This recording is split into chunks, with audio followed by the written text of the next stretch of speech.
students. So yes, in the previous lecture, in the previous video, we had discussed the graph of velocity time, and area of the graph velocity time would give us distance or displacement, right? And also we had solved 2-3 questions based on the graph. And yes, I had given you one question that if the graph of velocity and time, velocity versus time, is given this way, this was the graph, right? This were the values: 5 seconds, 10 seconds,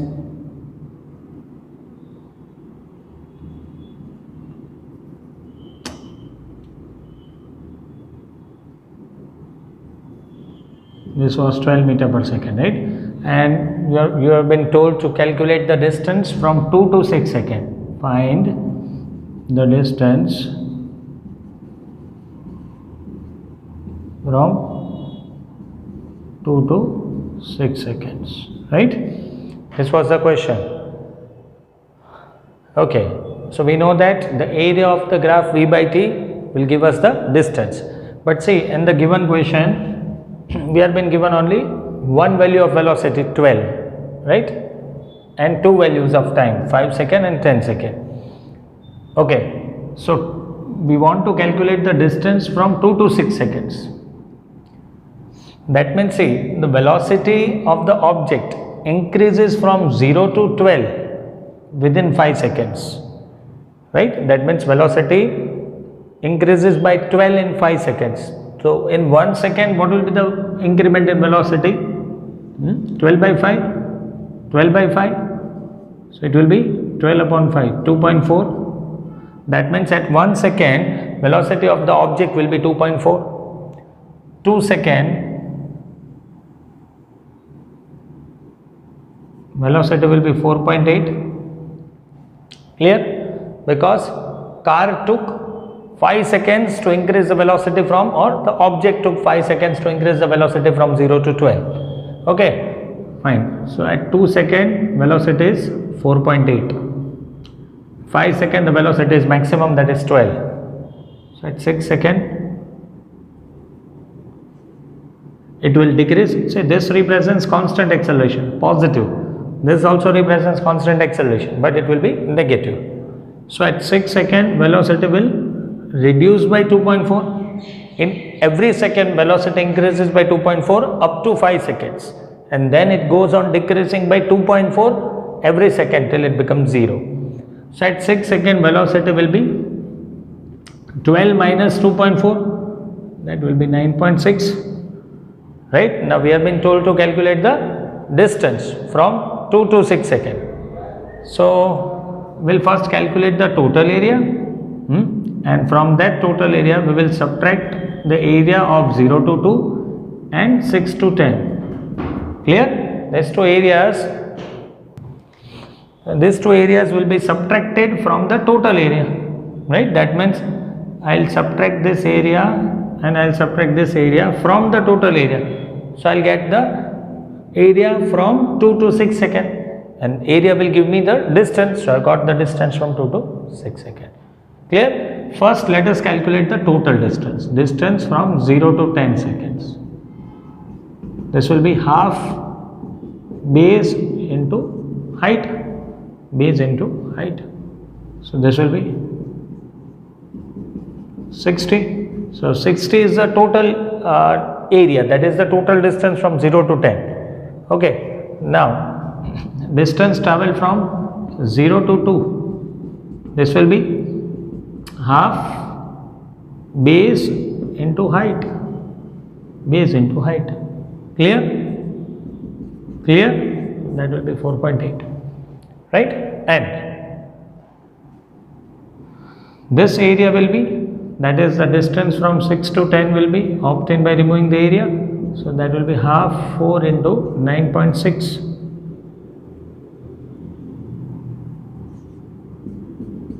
So 9.6 into 2, 19.2. So from 60, we'll subtract this area. This is for 0 to 2 seconds and this is for 6 to 10 seconds. So we'll get the distance from 2 to 6 seconds, right? So the distance from 2 to 6 seconds will be 60 minus 4.8 plus 19.2. So this will be 60 minus 24, 36. Clear? So 36 meter is the distance traveled by the object or by the car from 2 to 6 seconds. Clear? So this were the graph, and from the graph of velocity time we could conclude that removing the area of velocity time graph we can calculate distance as well as displacement. Clear? Fine. So now this was the graph of object performing uniform accelerated motion, right? In both the cases acceleration is constant, uniform, same. Only the thing is that this is positive, this will be negative. That's it. That means this is accelerating, this is performing retardation. Clear? Clear? Now we will derive the equations for uniformly accelerated motion. Uniformly accelerated motion, we will derive those equations.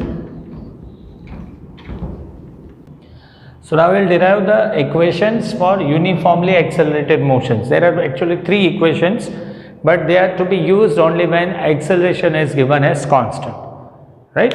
Okay. See, suppose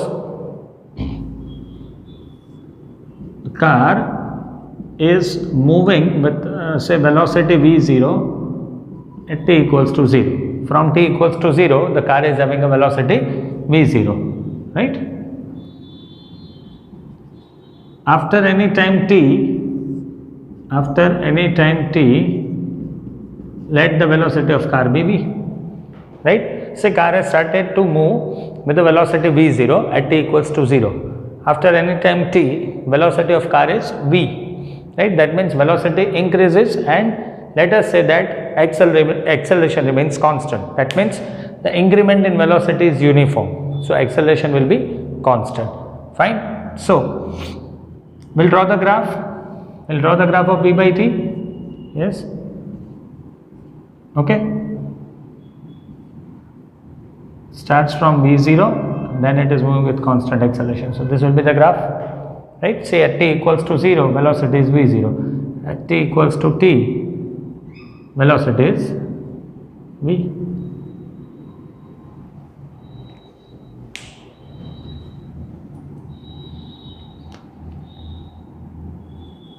Okay, right? Fine. So tan theta, slope of the graph will give me acceleration and area will give me displacement. Okay, but from the definition of acceleration also, what is acceleration? Change in velocity by time. Change in velocity is v minus v0. Initially the car was having a velocity v0, and after any time t, it is having a velocity v. So acceleration will be change in velocity upon time. So v minus v0 equals to at. V minus v0 equals to at. So v is equals to v0 plus at. This is your first equation for uniformly accelerated motion. Make it clear, acceleration of the object remains constant throughout the motion. These are the equations to be used only when acceleration is given as constant. Clear? Clear? That means if you have been said that an object moves with uniform acceleration, you can think of these equations. Or if you have been said that in the question that the velocity of the object changes uniformly, that means object is performing or object is moving with constant acceleration. Clear? Clear? Okay. Now, when acceleration is constant, displacement is average velocity into time. This is what we had already discussed in the previous video, right? So average velocity means v plus v0 by 2 into t. Clear? We can substitute the value of v from this equation number 1. So displacement will be, instead of v, I can write it as v0 plus at plus v0 divided by 2 into t, right? So this will be, displacement d will be v0 plus v0, 2v0 plus at by 2 into t. Okay, separating the LCM, this will be 2v0t upon 2 plus at square by 2. 2 gets cancelled. So finally displacement will be v0t plus half at square. right? So this is your second equation of motion. D is equals to V0 t plus half a t square. Make it clear, D represents displacement, right? Still you can write it as displacement means final minus initial position V0 t plus half a t square. So your final position will be x0 plus V0 t plus half a t square. Clear? Clear? D does not represent distance, it will represent displacement. Okay, fine. And this is your second equation of motion. Okay, now again using the same formula, D is equals to average velocity into time, right? Say if I am making the subject t, then t will be equals to V minus V0 by A. I am just placing t over here and A over here, so t will be V minus V0 upon A. V plus V0 by 2 into, instead of t I will write it as V minus V0 by A. This is D. So this will be 2AD equals to V plus V0, V minus V0. So 2AD equals to, this is A plus B, A minus B. Once again here D represents displacement, so displacement again can be written as final minus initial velocity, that is x minus x, final minus initial position, so x minus x0. Clear? So this is your third equation, this is your second equation, and this is your first equation. These equations are for an object performing uniform accelerated motion. If the object or if any car or any body, if it is not traveling with uniform acceleration, we cannot think about these three equations. Yes, okay, whenever in general, if the question consists of constant acceleration or uniform acceleration, of course you can think of these three equations, right? One more thing, that is the second equation, which is given as D equals to V0 t plus half a t square. See, this equation which is given as V0 t plus half a t square, okay, this is the equation which is to be used for 0 to t seconds. Make it clear, it is not for t1 to t2 seconds. See, I will give you an example where many of the students are making the mistake. That means if the question is given such that a car is traveling a distance of say any distance d1 in first 5 seconds, right, and next 3 seconds, that means 5 plus 3 8, car travels a distance d2. Car travels a distance d2. Okay, so suppose d1 is given to you as say anything, say 30. Now the question is calculate the total distance. This is your question. Once again, I am repeating the question. Suppose at t equals to 0, a car travels a distance of 30 meter in first 5 seconds, and in next 3 seconds it covers any distance d2. Car is moving with constant acceleration, that is given in the question. So acceleration is constant, right? Find the total distance. So see, you cannot use this way. d2 is equals to v0 t plus half a t square, right? Let us take the value of acceleration, any value, 4 meter per second square, right? So this is 5 seconds, this is 8 seconds. So using this equation and placing 3 over here, because the difference is of 3 seconds, right? We want to calculate d2. d2 is the distance which is being travelled between 5 seconds to 8 seconds. So placing 3 over here directly will not give you the correct answer, right? Because this formula is not for t1 to t2 second, right? You need to calculate, clear? You have been told to, okay fine, you have been told to calculate d or d2, whatever. How you will solve this question? First you will calculate the total displacement from 0 to 8, and from that you will subtract 30, you will get d2, right? Suppose we have been told to calculate both d and d2. So d2 cannot be found directly by placing 3 here. You are getting the point. First calculate the whole distance. D is equals to v0 t plus half a t square, right? V0 you can take any value. Suppose let us take it as 2. V0 is 2. Total time is 8 plus half. What is A? 4. And total time is 8 square. This is I will get the total distance. This equation which I have used, this was for 0 to 8 seconds. And this distance is already given to you, 0 to 5, that is 30. So subtract your answer means subtract your answer D from 30 or subtract 30 from your answer.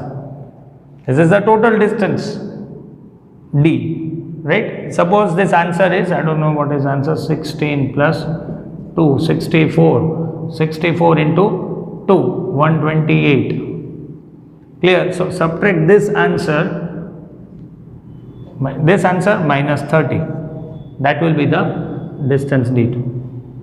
So whenever such kind of question is asked, right, you cannot use directly this formula between these seconds T1 and T2. First calculate from 0 to T1, 0 to T2 and then subtract the answer. Clear? I'll give you one more example. See, suppose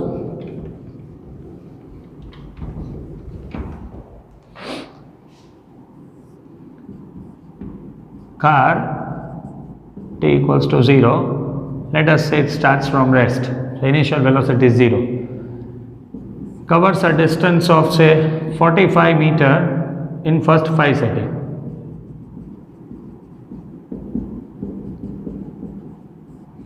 And in next 5 seconds covers a distance of 65 meter. Find the acceleration, suppose, or find initial velocity, whatever. Suppose initial velocity is not 0. We have been told to calculate initial velocity.